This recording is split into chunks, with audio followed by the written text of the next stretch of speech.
everything you said. So it's not unfortunate that you said those things. It's unfortunate that it's now going to come in a place where I think too often we frame conversations about Blackness in the context of our stance next to whiteness.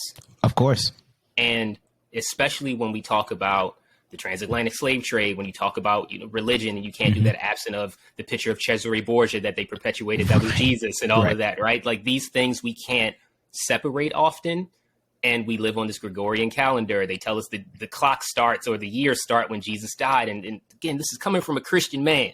Yeah. But so just all that to say, the story is actually about the concept of whiteness. And it's just a story that I had, a conversation I had with a colleague of mine that really struck me, and it's been resonating for quite some time. And I may have even shared it with you before in part, but just quickly, one of my colleagues is from Serbia. She grew up in the Balkans. And, when we think about ethnicity, I'm reminded right now of Kendrick Lamar saying F your ethnicity in that Section 80 album. But when we talk about ethnicity, oftentimes, Black people get it.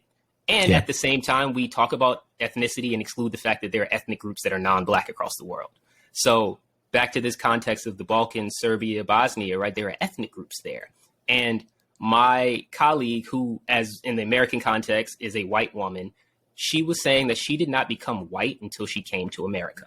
When she immigrated to America, which was maybe 10 years ago, if not more, but when she immigrated to America, she inherited whiteness and specifically white privilege because she was from her ethnic group. I don't recall which ethnic group that is in her home country, but when she came here as an immigrant, she became white.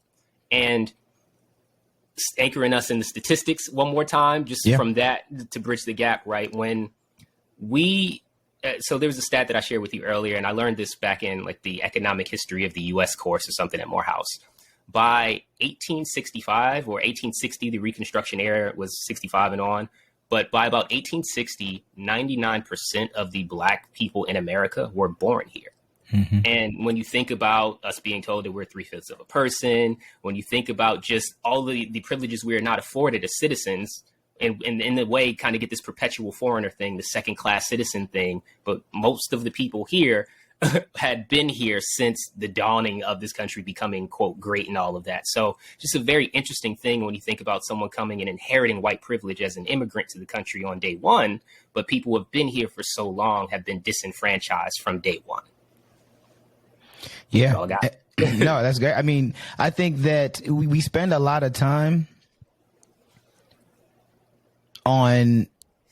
during Black history, we spend a lot of time on the Martin Luther Kings and the George Washington Carvers and all these different things, as opposed to spending time on these kinds of facts.